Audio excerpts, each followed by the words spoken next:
ત્યાં સમાચાર મળ્યા છે કે સમસ્ત ગોપીઓ રથના પાસે ઊભી છે સાહેબ. ગોપીઓ કહે છે કૃષ્ણ ક્યાં જાય છે? અરે ગોપીઓ, હું ક્યાંય નથી જતો. મારા મામાએ મને ઉત્સવમાં મને બોલાવ્યો છે, ત્યાં હું જાઉં છું. અરે કાનુડા, તું અમને મૂકીને જવાની વાતો કરે છે? તને શરમ નથી આવતી? શું અમારા પ્રેમમાં ખોટ છે ક્યાંય? મારા પ્રેમમાં ભૂલ છે ક્યાંય? માં યશોદા કહે કે ગોપીઓ, હું કહીને થાકી ગઈ. આખી રાત્રિ એને સમજાવવાના પ્રયત્ન કર્યા, પણ કૃષ્ણ માનવા તૈયાર નથી. મારે જવું છે મારા મામા પાસે. કોણ લેવા આવ્યું છે? તો કે અક્રૂર. જ્યાં કાનમાં શબ્દ પડ્યો કે અક્રૂર લેવા આવ્યો છે, ત્યાં ગોપીઓ કહે છે અરે અક્રૂર, તારું નામ અક્રૂર રાખવાની જરૂર નથી. તારું નામ તો ક્રૂર હોત તો સારું હતું. તારો ભાઈ ખરાબ નીકળ્યો, તું પણ તારા ભાઈ જેવો નીકળ્યો. તું પણ અમારાથી દૂર કૃષ્ણને કરવા માટે નીકળ્યો. ગોપીઓ રુદન કરે છે કૃષ્ણ જાઈશ નહીં. કૃષ્ણ કહે છે ગોપીઓ ચિંતા નહીં કરો, હું જલ્દી પાછો આવીશ. માનવા તૈયાર નથી. જ્યાં કૃષ્ણ રથડે બેસવા જાય ત્યાં ગોપીઓ ઘોડાની આગળ સૂઈ જાય છે. કૃષ્ણ એની દ્રષ્ટિ પડી છે. ગોપીઓને કહે છે કેમ? કે કૃષ્ણ તારે જવું હોય ને તો સાથે સાથે અમારા પ્રાણ તું લઈને જાજે, તો જ તને અમે જવા દઈશું. અમારા પ્રાણ લઈ જા તું, બાકી હવે અમારા માટે જીવવું યોગ્ય નથી. અમારી સહન શક્તિ પૂરી થઈ ગઈ છે. આટલો બધો પ્રેમ આપી અને તું હવે જવાની વાતો કરે છે. ચારે તરફ કૃષ્ણ આંખો ફેરવે છે. ગોપીઓને પૂછે છે.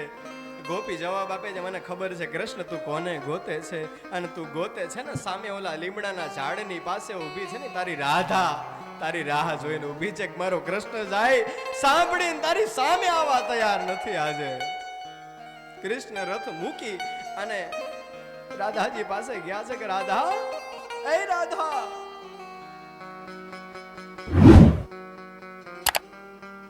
શું થયું તને? શું મેં સાંભળ્યું છે કે તું અમને મૂકીને જાય છે મથુરા? વાત સાચી છે? રાધા, હું જવાબ નહીં આપી શકું. જે વાત તે સાંભળી છે સાચી છે. આજ કનૈયો રાધાને કહે છે કે રાધા, હું જાઉં છું પણ ચિંતા ના કર, હું તારી પાસે આવીશ પાછો. અને રાધા પોતાની કબરમાંથી વાંસળી કાઢીને રાધાને આપીને કહે છે કે રાધા, આ વાંસળીને તું સંભાળજે. આજ પછી તારો કનૈયો ક્યારે વાંસળી નહીં વગાડે. તારી વાંસળી કોઈ દિવસ નહીં વગાડું આજ પછી.